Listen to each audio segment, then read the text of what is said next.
Hello दोस्तों, कहानी दुनिया चैनल पर आपका स्वागत है। आइए सुनते हैं सुषमा मुनींद्र जी की लिखी कहानी रूपांतरण। कॉल चेन्नई से था। मिस्टर मुरलीधर, निरामय रोड एक्सीडेंट में घायल हो गए हैं। मैं उनका सीनियर बोल रहा हूँ। मुरलीधर के स्याह होते चेहरे को देख केसर समझ गई कि कुछ अनहोनी सूचना है। खैरियत तो है। वक्त था तेज चीख मारकर जड़ हो जाने का, पर मुरलीधर ने दुख कम विक्षोभ अधिक व्यक्त किया। खैरियत पूछती हो तो निरामय रोड एक्सीडेंट में घायल हो गए हैं। मधु ने कलह की होगी। निरामय तनाव में घर से चले गए होंगे, स्पीड कंट्रोल ना कर सके होंगे। मधु का क्या हाल होगा? सोच रही होगी कि निरामय घायल क्यों हुए, मर क्यों नहीं गए। नापसंद पति से तो छुट्टी मिलती। 10 साल होने को आए, इसने उस भले आदमी को जीने न दिया। हमें अभी वहाँ जाना होगा। 10 साल, पूरा 1 दशक। मधु इसरार से शादी कर कुल मर्यादा पर बट्टा लगाए। इससे पहले मुरलीधर ने निरामय का बंदोबस्त कर दिया था। केसर को आपत्ति थी। मधु को संभलने के लिए थोड़ा वक्त दो, तब तक तो लड़की उस मुसलमान के साथ भागकर पता नहीं कहाँ पहुँचेगी। विवाह वेदी पर थी सर झुकाए मधु और गर्व से भरा सम्मोहित सा निरामय। अग्निकुंड में मधु के सपने, कल्पनाएं, इच्छाएं और अनुभूतियां धुआं धुआं हो रही थीं और निरामय का उत्साह परवान चढ़ रहा था। उसने हनीमून के लिए सिंगापुर का पैकेज बुक किया था। सिंगापुर की रौनक और रोशनी में दाम्पत्य की चमकीली गाथा लिखने को आतुर अनुरक्त निरामय और विरक्त मधु।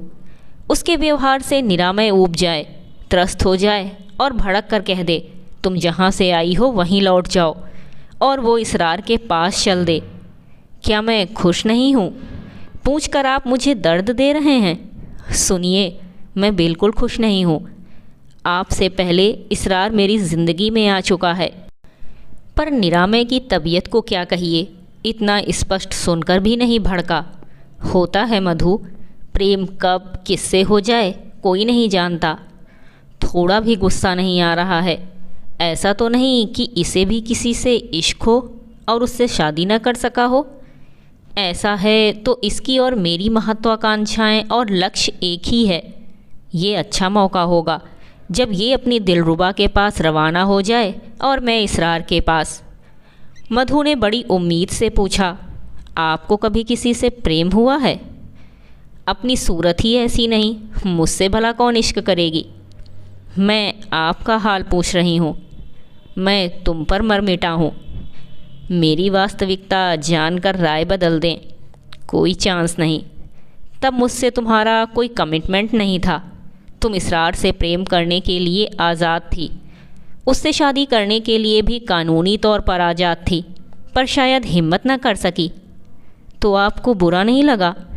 मुझे किसी ने कहा है, उन बातों पर ध्यान दो जो सुख देती हैं। मुझे तो खूबसूरत पत्नी मिली है, मुझे अच्छा लगा। इतनी उपेक्षा और तिरस्कार के बाद भी ये बुरे चेहरे वाला आदमी धन्य हुआ जाता है कि खूबसूरत पत्नी मिली है। इस अभिव्यक्ति को मधु ने हादसे की तरह देखा।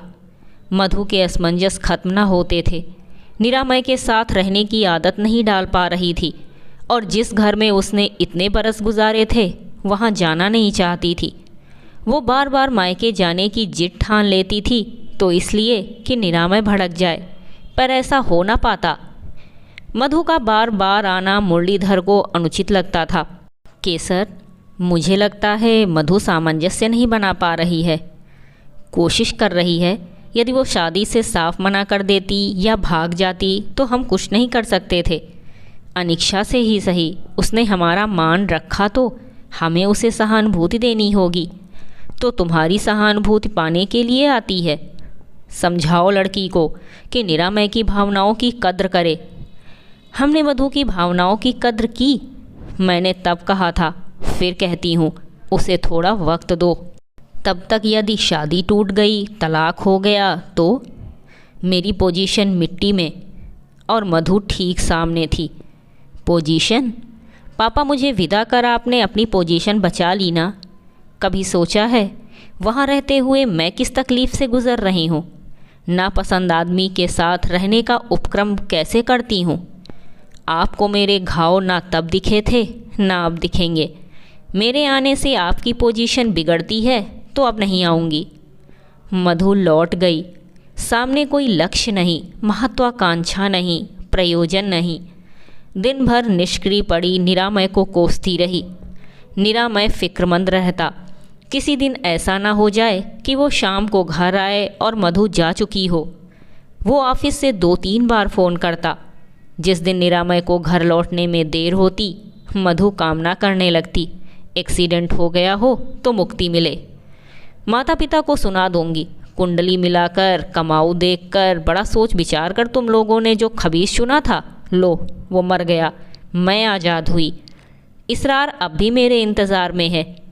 उसे ये विचार न डराता था, न शर्म से भरता था, बल्कि निरामय जब कहता मुझे लौटने में देर हुई, तुम्हें फिक्र हो रही होगी, तब मधु निर्ममता से कह देती नहीं हुई। निरामय शांत बना रहता। मधु की तुनक बढ़ जाती। ये भड़कता क्यों नहीं, हंगामा क्यों नहीं करता? जब देखो तब सरेंडर। क्या इसमें मेल ईगो, स्वाभिमान, आत्मसम्मान जैसे भाव नहीं हैं? निरामय में सारे भाव थे, पर वो हौसला नहीं खोना चाहता था। मधु एमएससी थी, आईटी जैसी डिग्री को क्या बेकार करोगी? मैंने एक इंस्टीट्यूट में बात की है, रिसर्च कर डालो। इस तरह उदास बैठी रहोगी तो मानसिक तौर पर बीमार हो जाओगी। ये पहली बार हुआ जब मधु को निरामय का प्रस्ताव किसी लायक लगा। उसे ख्याल आ गया कि वो पीएचडी करना चाहती थी। पीएचडी में मेरी रुचि है। संस्थान जाते हुए मधु कई दिनों बाद रुचि से तैयार हुई। याद आया ब्रांडेड वस्त्र कभी उसकी कमज़ोरी होते थे, लेकिन शादी के बाद उसने कपड़ों को अलमारी में बंद कर दिया।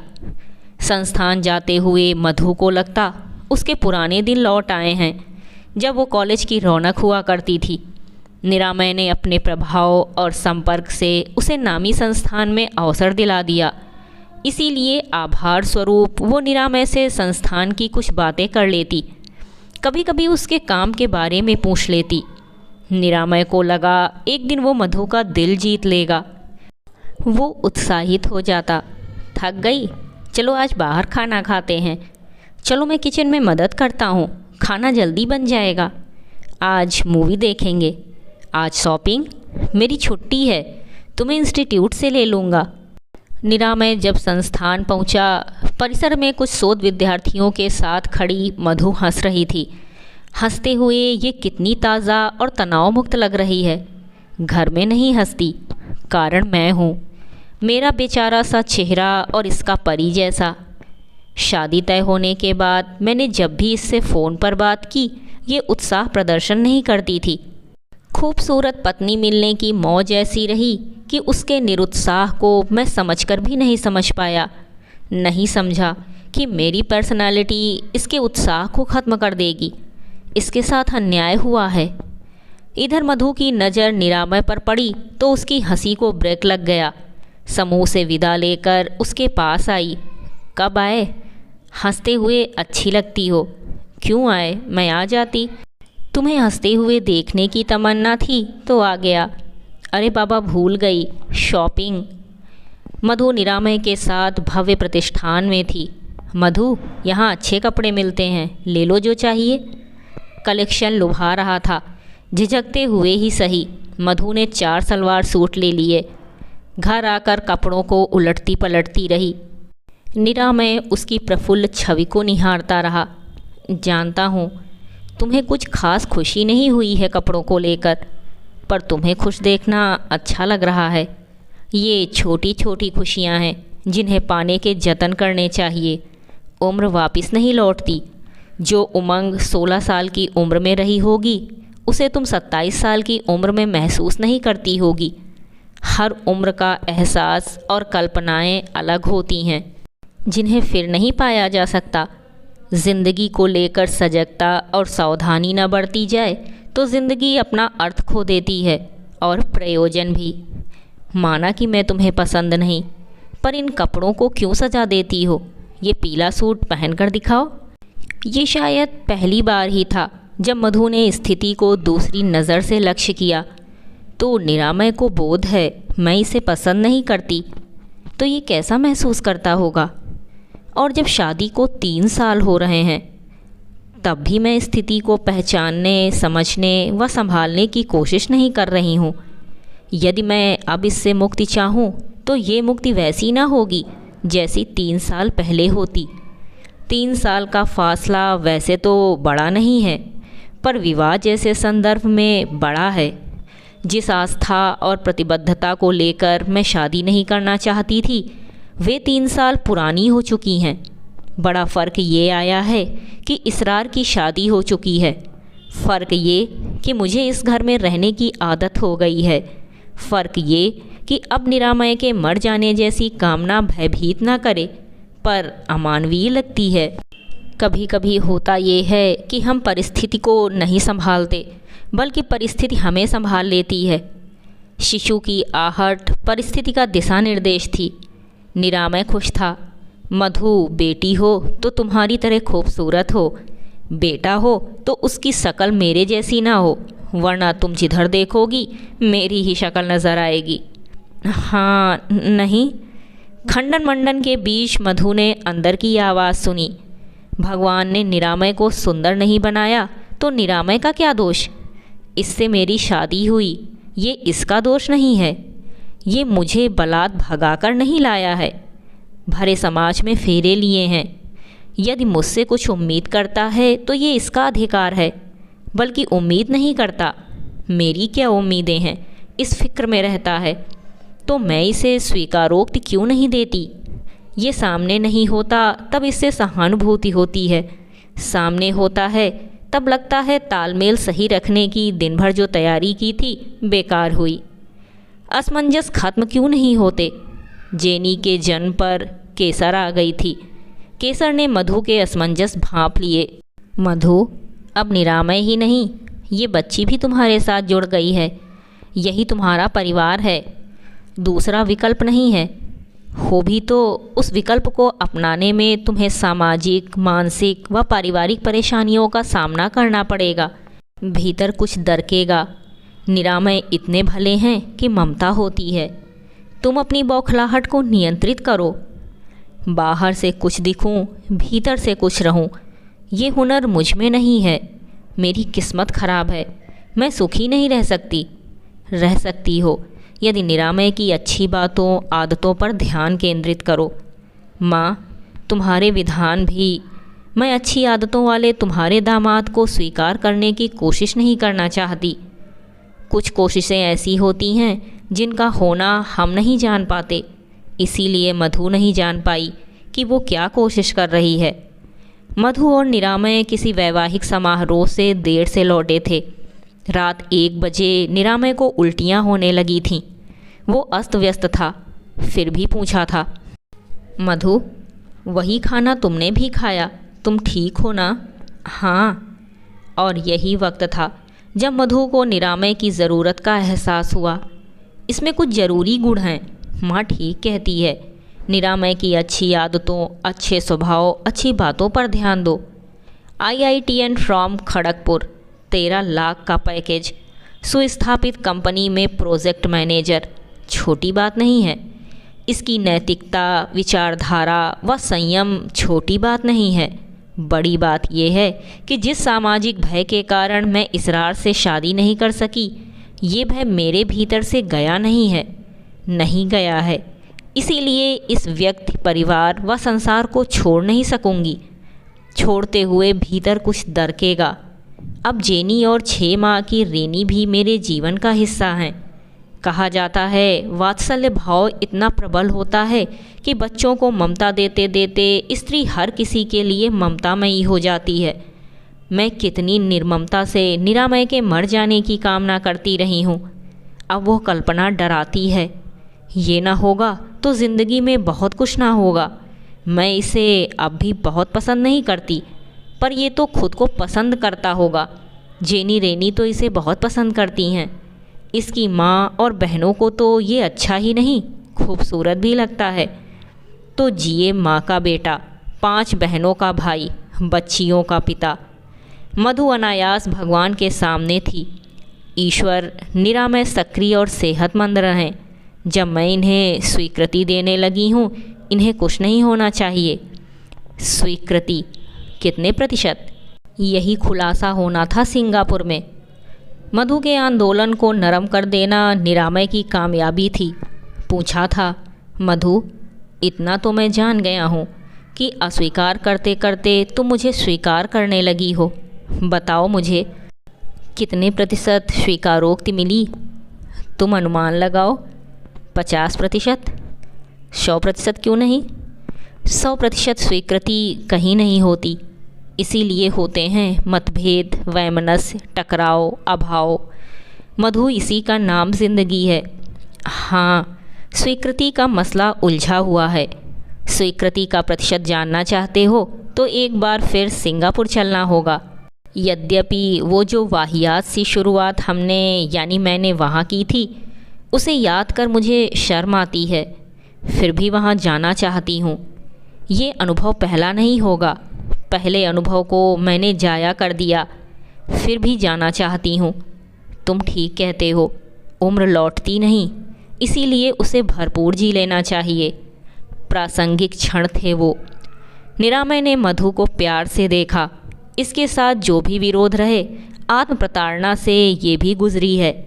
अपने आप से संघर्ष करती रही है।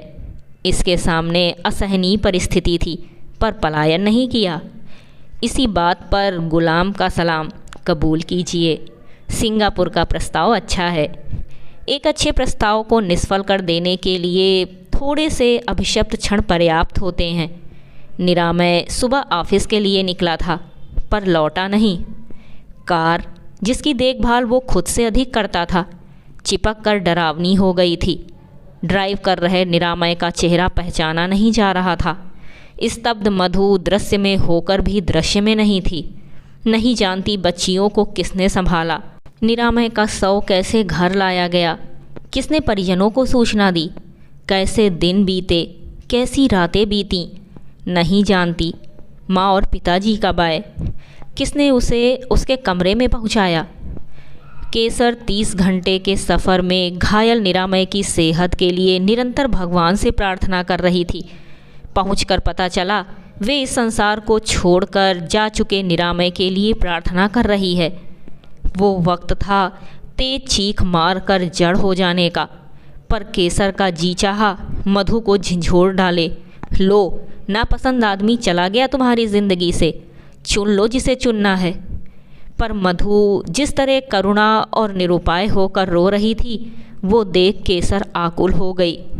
जब निरामय के ना रहने का विचार डराता नहीं था, तब वे थे, पर जब ये विचार डराने लगा, तब नहीं है। मैं जिसे पसंद करने लगती हूँ, वही छूट जाता है। मेरे साथ ऐसा क्यों होता है माँ? मधु के रूपांतरण को देख केसर साहस खो रही थी। मुरलीधर अवाक थे। वे जानते थे मधु प्रदर्शन के लिए या किसी बाहरी प्रभाव के कारण नहीं रोती। तभी रोती है जब उसे भीतर से रोना आता है। वो वास्तविक और सच्ची रुलाई थी, जिसका थमना आसान नहीं होता। अभी आप सुन रहे थे सुषमा मुनींद्र जी द्वारा लिखी कहानी रूपांतरण। कहानी सुनने के लिए धन्यवाद।